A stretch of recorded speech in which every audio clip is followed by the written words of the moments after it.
salaamaaleykum wa rahmatullah mbokk yi ñu ngi leen nuyu di leen ziar leen balu xaq ñaan borom bi subhaanahu wa taala boo leen jéggal xadiisu tey bi dafay wax an Ubaada radiyallahu anhu qaal qaala rasulullahi sallallahu alayhi wa sallam man istagfara lilmuminina walmuminat kataba allahu lahu bi kulli muminin wa muminatin xasana rawahu tabarani.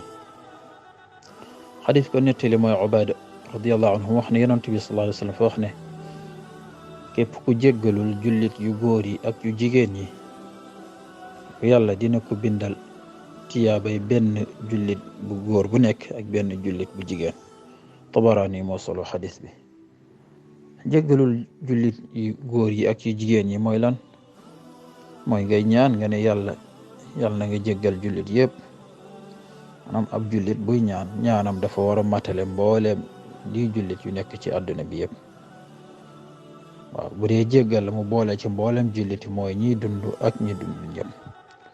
bu ñaanee lool bu ne yàlla na nga jéggal mboolem jullit yu faatu, yàlla na nga jéggal ñëpp te yërëm leen. yàlla mboolem bi yàlla dalay bind ay nit yu nekk ay jullit ba yowmal qiyaama dana ko maanaam seen lim kenn ku ci nekk dana ko jël loo xam ne aw tiyaaba la ci nañu toll. kenn ku ci ne dana jël ci moom dana ko konteel benn tiyaaba dajale ko yëpp jox ko ki nga xamante ne moom moo doon jéggalul jullit yi. yàlla lim ñuy wan jàngal rek sallallahu alayhi wa sallam mooy jéggalu yàlla ni mu kawee te foor te mu yàqamti ñu jéggalu ko ba mu jéggal ñu. loolu rek lañ ciy dégg ba muy récompenser ki nga xamante ni yamul ci jéggalul boppam rek da koo dajale jullit yi. moo tax yàlla jaamu mi rek ko ñor.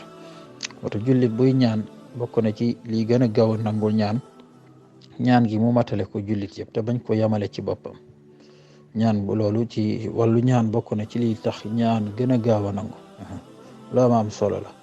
yan yàlla jéggal ñu jéggal mboolem jullit jaahi sayyidina Muhammad. qul qawli hada wa astaghfirullah al-azim li wa lakum. Assalaamu aleykum wa rahmatullahi wa barakatuh.